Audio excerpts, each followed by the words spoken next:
Buat 100. Oke, tepuk tangannya untuk Nayla.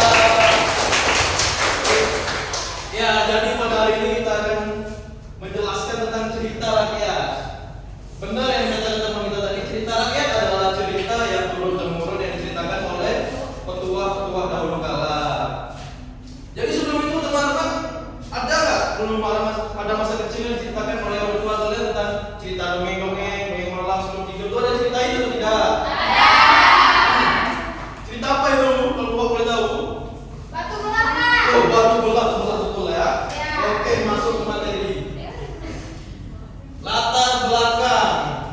Jadi cerita legenda adalah cerita yang dianggap benar-benar terjadi di masa lampau dan berhubungan dengan asal-usul suatu tempat, benda atau peristiwa alam.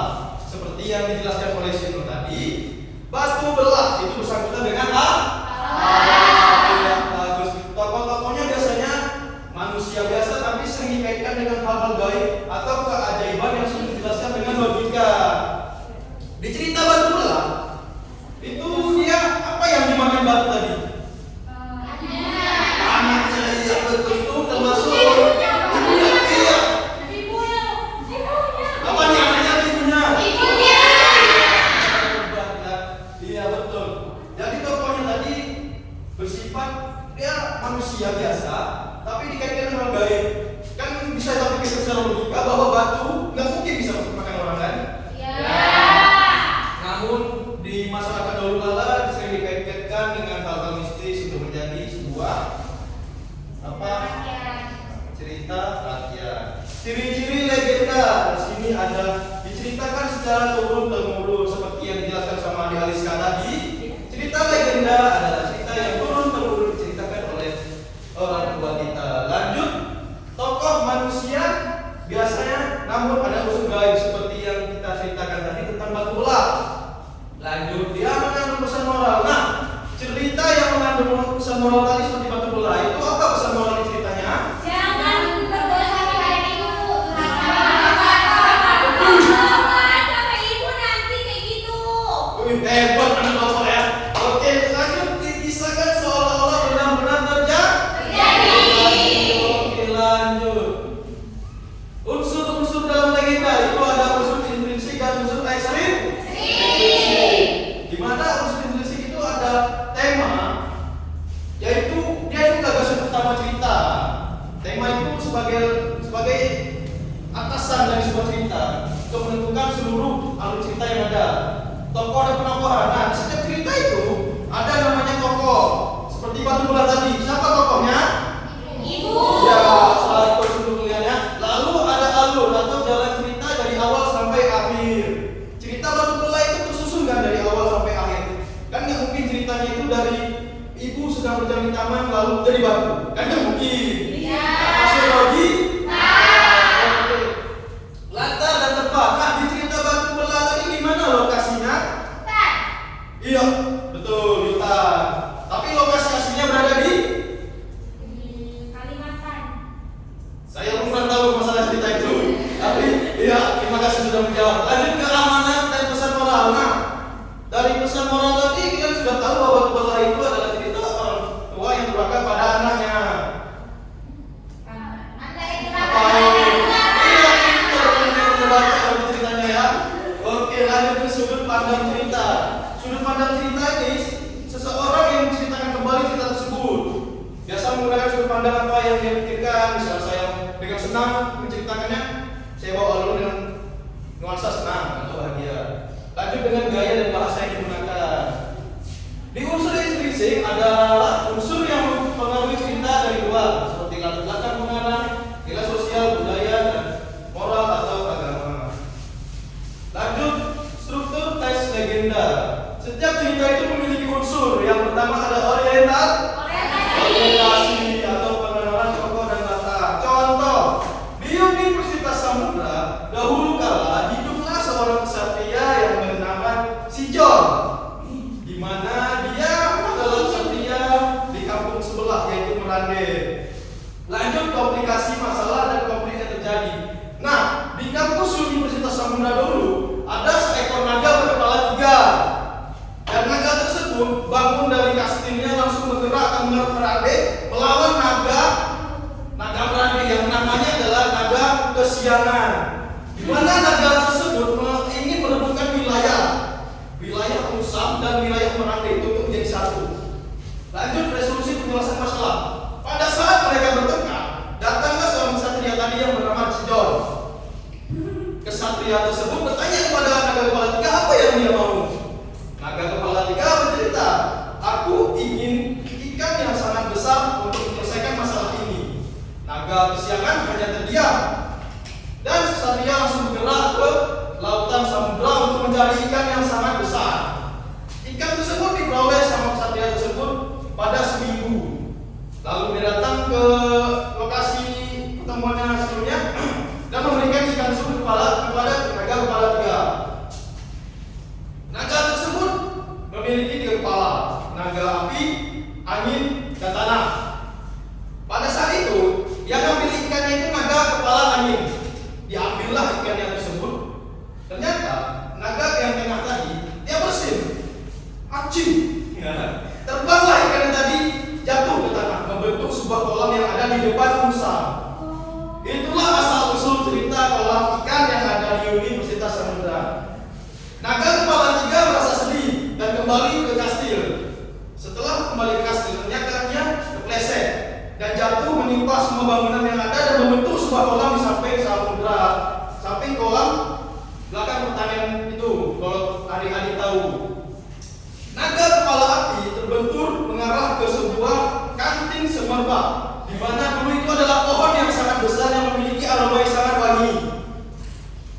Naga kepala api itu sempat menyemburkan api dan membakar semuanya yang ada di situ. Namun masyarakat sekitar mengingat tempat itu adalah lokasi yang paling harum dan wangi. Disebutlah di situ tempat semerbak. Sekarang bisa disebut kanting semerbak. Sudah paham ya ceritanya ya? Paham. Jadi semua itu bisa terbentuk. Bagaimana cara pengarang menyampaikannya? Cuman cerita legenda tersebut ada apabila semua masyarakat mengetahui cerita tersebut dan menceritakannya ke turun-temurun ke anak-anaknya. Itu bisa disebut legenda.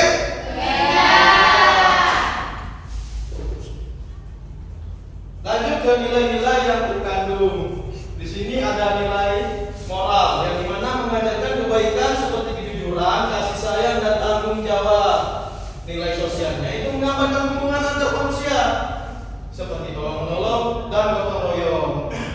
Oke, semuanya pada ngantuk, silakan dulu berdiri coba. Bisa dulu berdiri, dimasukkan kursinya ke dalam meja. Sini kita mulai stretching dulu. Bapak bercerita pada ngantuk ya. Masukkan semua kursinya, ayo menghadap ke depan.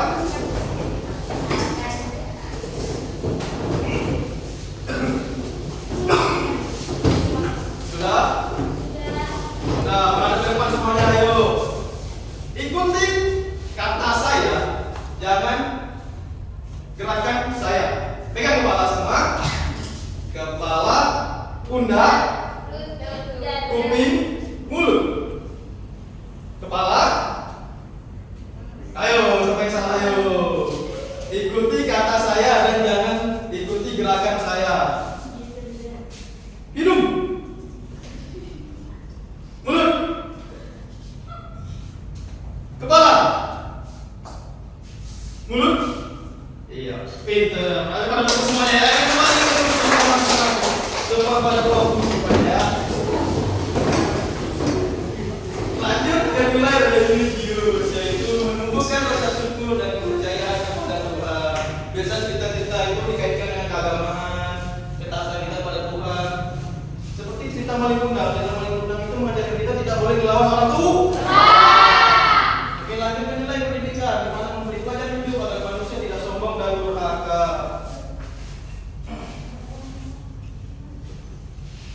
Oke, di sini kan Bapak punya tugas untuk teman-teman. Jadi di sini kita buka dulu.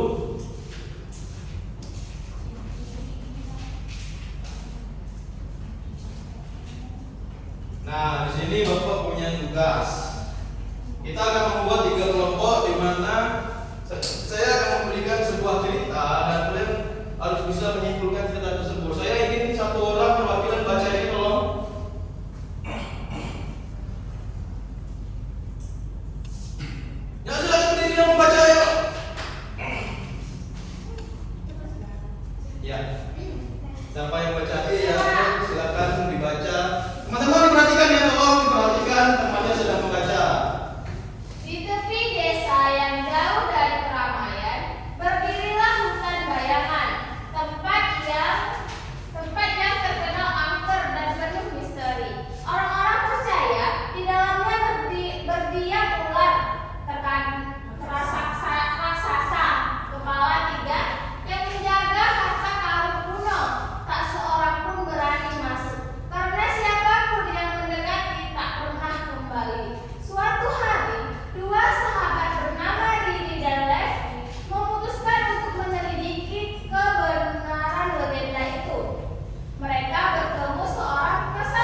Iya, tepuk tangan dulu untuk teman yang sedang baca. Oke, lanjut masuk ke tugasnya. Nah, tadi teman-teman sudah baca semua ya ceritanya. Nah, jadi di sini yang pertama pada urutan kejadian berikut sesuai dengan cerita. Ular apa legenda ular kepala 3 dari hutan Bayana. Teman-teman kan masih ingat nggak tadi alur cerita dari 3 apa? Ular kepala 3 tadi. Nah, teman-teman lihat di sini dapat poin. Di sini kita isi nanti urutan ceritanya. Setelah itu kita sebutkan tokoh-tokoh yang ada dalam cerita legenda ular kepala 3 dan lanjut apa pesan moral yang bisa kalian ambil dari cerita tersebut. Jadi paham lah ya. Nah di sini bapak punya tugas untuk kalian. Di sini bapak perlu 3 kelompok aja. Ya silakan di kalian bekerja sama untuk mengerjakannya.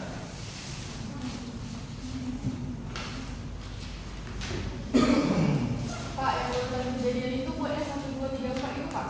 Ya urutannya mana yang pertama, mana yang kedua, mana yang ketiga, mana yang keempat. Yang dibantu temannya, temannya dibantu ya.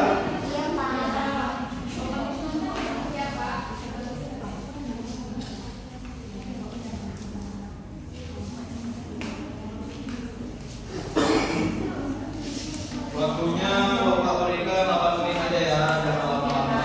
Efisiensi waktu. Karena kita akan melakukan presentasi, jadi ayo silakan membaca.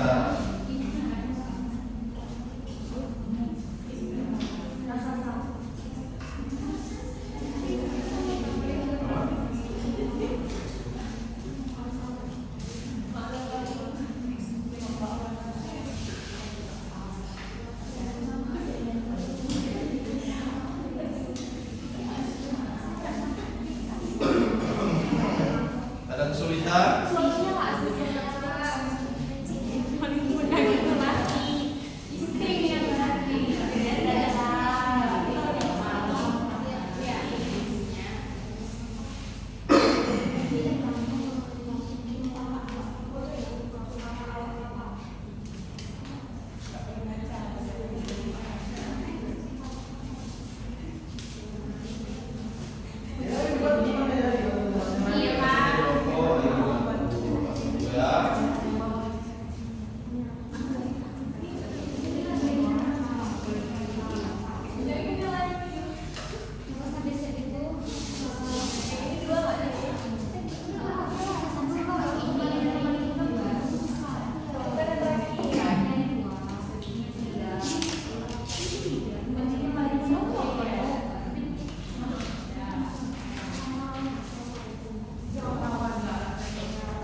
sini siapa yang ingin membacakannya? Angkat tangan. Iya, silakan Lydia berdiri, bacakan.